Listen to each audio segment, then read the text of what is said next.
पुराने वक्तों में एक अराबी शख्स ने अपनी बीवी को तलाक दे दी। जब उस आदमी के रिश्तेदारों को पता चला तो वो उससे पूछने आए कि आपने अपनी बीवी को तलाक क्यों दी। तो उस अराबी शख्स ने अपने रिश्तेदारों अजीज़ो अकारिब को बताया कि इस वक्त मैं नहीं बता सकता कि मैंने उसको क्यों तलाक दी, हो सकता है मैं उससे दोबारा रजू कर लूं, तो इसलिए मुनासिब नहीं कि मैं अपनी बीवी के बारे में आपसे कोई बात करूं, कोई वजह बताऊं कि मैंने क्यों उसको तलाक दी।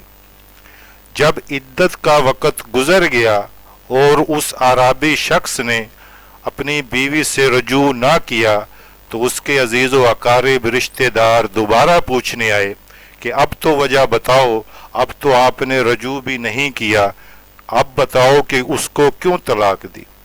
तो उस अराबी शख्स ने कहा कि अगर मैं आपको इस वक्त वजह बताऊं कि मैंने उसको क्यों तलाक दी तो हो सकता है कि उसकी दूसरी जगह शादी ना हो सके, इसलिए इस वक्त भी बताना मुनासिब नहीं। कुछ वक्त गुजरा और उस औरत की दूसरी जगह निकाह हो गया तो उसके रिश्तेदारों ने फिर तीसरी दफ़ा उससे पूछा कि अब तो बताओ, अब तो उस औरत का दूसरी जगह निकाह भी हो गया, आपने उसको क्यों तलाक दी। तो उस अराबी शख्स ने बड़ी उम्दा बात की। उसने कहा कि इस वक्त वो किसी और की अमानत है, किसी और की बीवी है और मेरे लिए इस वक्त वो गैर महरम है, तो इसलिए गैर महरम औरत के बारे में कोई बात करना मुझे ज़ेब नहीं देता। अल्लाहु अकबर। क्या खूबसूरत वो इंसान था कि जिसने अपनी साबका बीवी के बारे में उसका निकाह दूसरी जगह हो जाने के बाद भी उसकी कोई बुराई बयान नहीं की।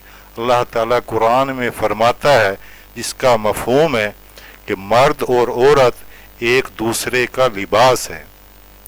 अगर कोई आपस में इख्तलाफ हो भी जाए तो उसको खुश असलूबी के साथ हल करना चाहिए, ना कि दूसरे लोगों के सामने एक दूसरे का लिबास उतारना चाहिए। अल्लाह ताला ने तलाक को हलाल करार दिया है और कुरान पाक में पूरी एक सूरत अल तलाक के नाम से अल्लाह पाक ने नाजल फरमाई है और उस सूरत में भी अल्लाह ताला ने यही कहा है कि जितना हो सके आप बर्दाश्त करें, जब आपकी बर्दाश्त से बाहर हो जाए तो फिर अलहदगी अख्तियार कर लें। लेकिन अल्लाह ताला को हलाल कामों में सबसे पसंदीदा अमल जो है वो तलाक देना है। तो इसलिए हमारे मुआशरे में ये तलाक का रुझान बहुत बढ़ता जा रहा है, इसको हमें रोकना चाहिए।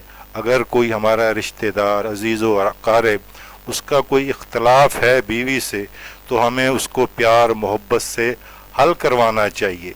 अल्लाह ताला ने झूठ को सिर्फ एक जगह बोलने की इजाज़त दी है, वो मियाँ बीवी के दरमियान सुलह करवाने की तौर पर अगर कोई झूठ बोला जाए तो सिर्फ एक इस जगह अल्लाह ने इजाज़त दी है कि सुलह करवाना मियाँ बीवी के दरमियान अल्लाह ताला को बहुत ही पसंदीदा अमल है।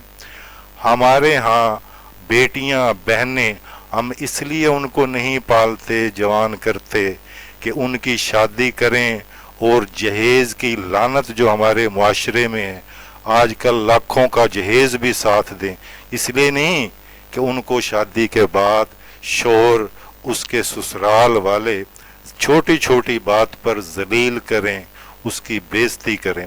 इसलिए हमें मियाँ बीवी के दरमियान इख्तलाफ को प्यार मोहब्बत के साथ उसको हल करवाना चाहिए।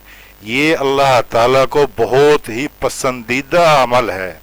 जो शख्स मियाँ बीवी के दरमियान झगड़े को हल करवाता है, अल्लाह ताला फरिश्तों के सामने उस आदमी पर फख्र करते हैं, फरिश्तों को कहते हैं कि देखो वो मेरा बंदा मियाँ बीवी के दरमियान झगड़े को खुश असलूबी के साथ हल करवा रहा है।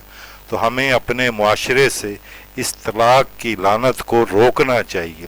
ہاں مجبوری کو انتہائی مجبوری ہو جائے کہ گزارا اب ہو ہی نہیں سکتا کسی حال میں میاں بیوی کے آپس میں، اس وقت تو اللہ نے اجازت دی ہے، لیکن آج کل تو چھوٹی چھوٹی بات پر جو ہے نوبت طلاق تک پہنچ جاتی ہے۔ اس چیز کو ہمیں سلجھانا چاہیے، روکنا چاہیے، جہاں تک ہو سکے میاں بیوی کا معاملہ رشتہ دار پیار محبت سے حل کریں، اپنی بچیاں اس جگہ دیں جہاں ہماری بچیوں کی، ہماری بہنوں کی عزت ہو، ان کی چھوٹی چھوٹی بات پر بے عزتی نہ کی جائے۔ اگر میری بات اچھی لگی ہو تو شیئر کریں، اگر شیئر نہ بھی کریں تو اس پر عمل ضرور کریں۔